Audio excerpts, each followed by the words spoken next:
Three hallmarks of the Biden disaster that will last more than a generation. Each item represents a threat to America economically, in national security, or culturally. There are so many things going wrong and so many radically bad decisions being made, it would be useless to focus on just one issue for this column.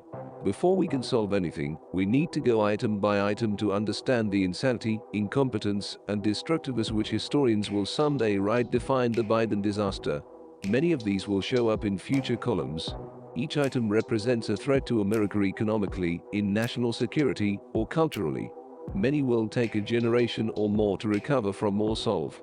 This list is not in any particular order because it is so destructive and in some cases so weird, I'm not sure a specific sequence exists. Taken together they represent a pattern that will alienate most Americans. If they come to define the modern Democratic Party, the Democrats may turn into a small minority faction for a generation or longer. 1.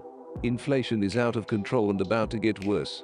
The Biden administration's spending policies are driving inflationary pressure as the Federal Reserve plans to expand an already bloated money supply to accommodate the left's insatiable need for more cash. The stubborn policy against American oil and gas is guaranteeing pain at the pump and sending heating oil and fertilizer prices soaring. The loss of Ukraine and much of Russia as sources of food and fertilizer will guarantee higher food prices, which will cause more pain than gasoline prices. 2. Biden's declaration that Putin should be tried as a war criminal feels good but is incredibly dangerous. Putin has more than 5,000 nuclear weapons, and he is adjusting the Russian economy to survive the sanctions. Biden will look impotent, and Putin will look like a vicious, brutal survivor. 3.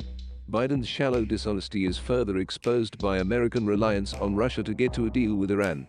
The theocratic dictatorship will not deal directly with America, so our negotiations are handled through the Russian ambassador.